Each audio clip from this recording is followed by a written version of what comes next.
Colleges اور universities وغیرہ میں الحاد کے نقصانات کے اوپر ورکشاپس کروائی جائیں، لیکچر کروائے جائیں، تاکہ طلباء کے ذہن جو ہیں وہ کھلیں اور ان کو پتہ چلے کہ یہ ہمیں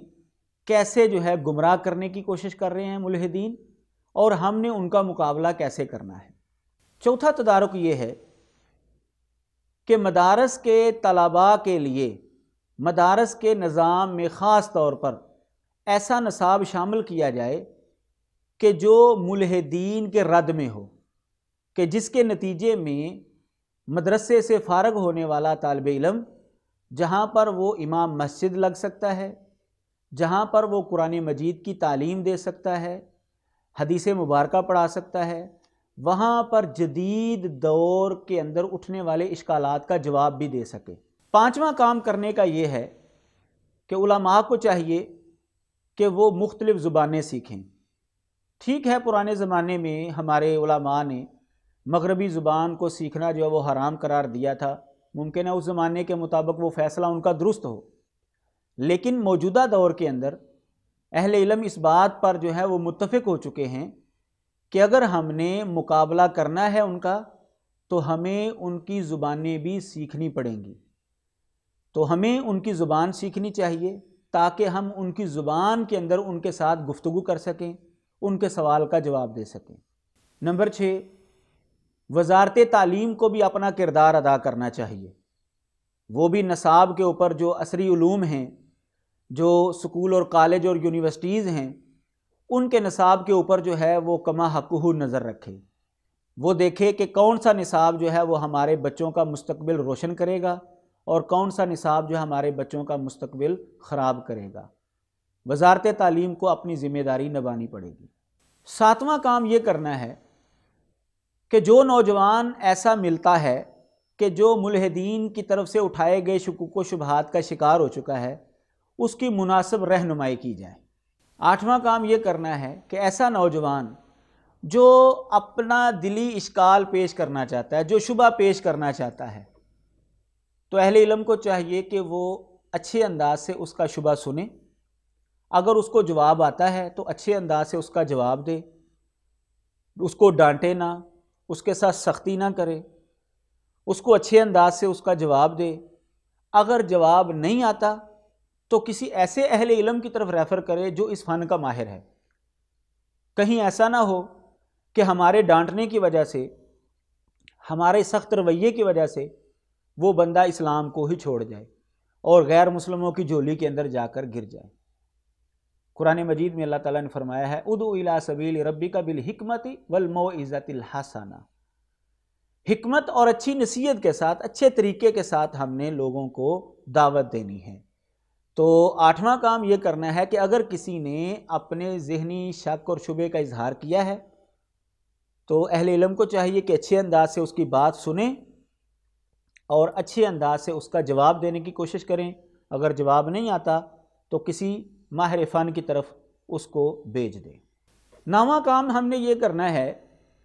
کہ اسلام کی صحیح تصویر جو ہے وہ لوگوں کے سامنے پیش کی جائے۔ مثال کے طور پر جیسا کہ آپ کو پتہ ہے کہ کچھ دہائیوں سے اسلام کا نظریہ جہاد جو ہے وہ بہت ہی عجیب و غریب طریقے کے مطابق جو ہے وہ پیش کیا جا رہا ہے، اور ساری دنیا میں دہشت گردی اور جہاد یہ دونوں کو مترادف جو ہے وہ سمجھا جانا شروع ہو گئے ہیں۔ وجہ کیا ہے کہ اسلام کے حوالے سے، نظریہ جہاد کے حوالے سے پروپیگنڈا کیا گیا ہے۔ تو ہم نے اسلام کے صحیح منہج کو، اسلام کی صحیح تصویر کو لوگوں کے سامنے پیش کرنا ہے کہ یہ جو ظلم اور زیادتی کرتے ہیں ان کا اسلام کے ساتھ کوئی تعلق نہیں ہے۔ اسلام تو یہ نظریہ دیتا ہے کہ تم نے مظلوم کی مدد کرنی ہے، تم نے حتیٰ کہ جانور کے اوپر بھی ظلم نہیں کرنا۔ ایک بلی کے اوپر اگر کوئی ظلم کرے گا تو اس کو جہنم کے اندر پھینک دیا جائے گا۔ تو یہ کیسا مسلمان ہے جو سادہ لوگوں کو، یہ کیسا مسلمان ہے جو عوام کو ختم کرتا پھرے؟ یہ مسئلہ اسلام کا نہیں ہے۔ یعنی ہم نے اچھے انداز سے اسلام کا صحیح رخ جو ہے وہ لوگوں کے سامنے پیش کرنا ہے۔ 10واں کام ہم نے یہ کرنا ہے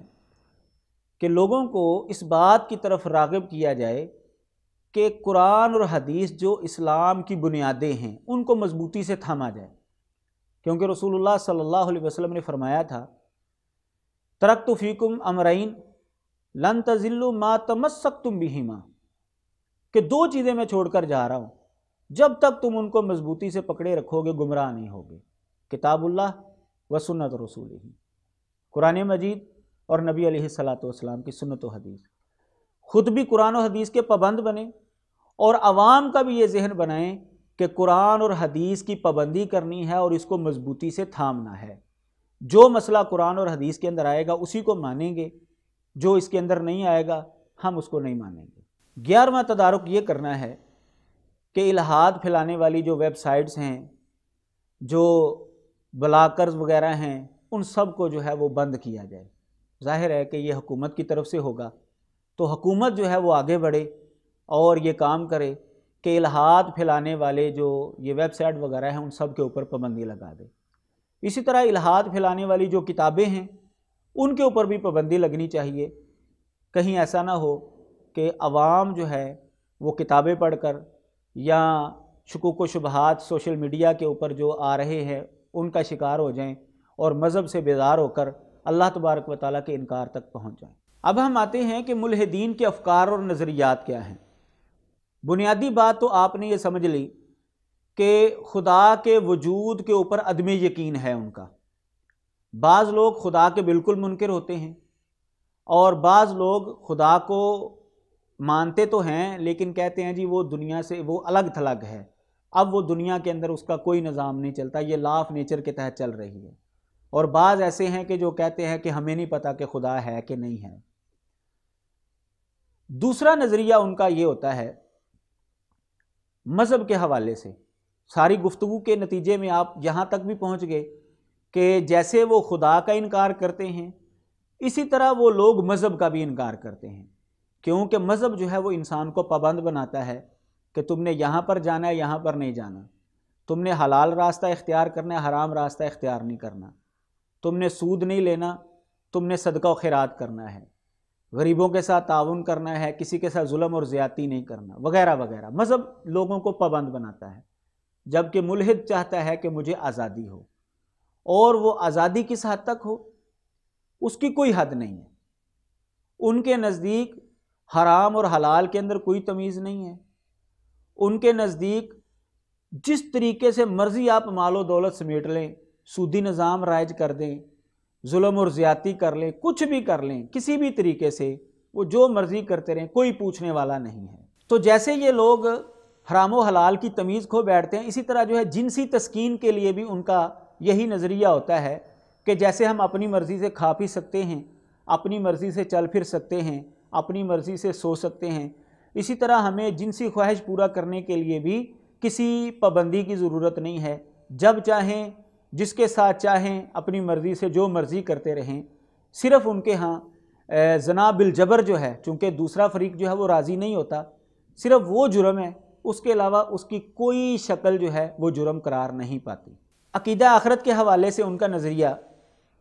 کہ مرنے کے بعد دوبارہ کوئی نہیں زندہ ہونا، کوئی ایسا دن نہیں آئے گا کہ جہاں پر حساب و کتاب ہوگا۔ وجہ یہ بیان کرتے ہیں کہ جی مشاہدے میں یہ چیز نہیں آتی، حالانکہ آپ کو پتہ ہے کہ بعض چیزیں ایسی ہیں جو مشاہدے میں تو نہیں آتی لیکن ان کے اوپر یقین رکھا جاتا ہے۔ یہ جب ہم دلائل کے اوپر گفتگو کریں گے تو انشاءاللہ وہاں پر تفصیلی روشنی ڈالی جائے گی۔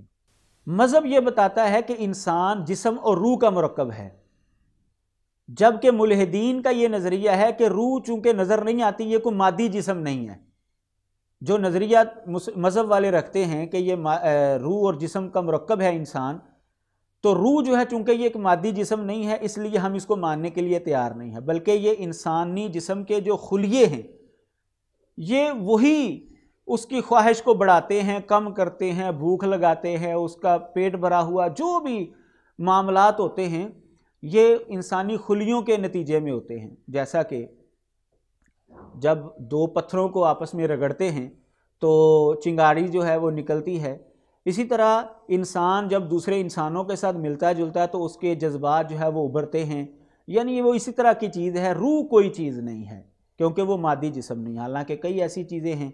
کہ جو مادی نہیں ہے لیکن پھر بھی یہ لوگ ان کو تسلیم کرتے. انشاءاللہ تفصیلی روشنی دلائل کے ضمن میں ڈالی جائے گی. پانچواں نظریہ ان کا طرز حیات کے حوالے سے ہے. جیسا کہ ہم نے یہ سمجھ لیا کہ نہ وہ خدا پر یقین رکھتے ہیں، نہ مرنے کے بعد دوبارہ جی اٹھنے پر ان کا یقین ہے، اور اسی طرح جو ہے وہ روح کو بھی نہیں مانتے، فرشتوں کو بھی نہیں مانتے، تو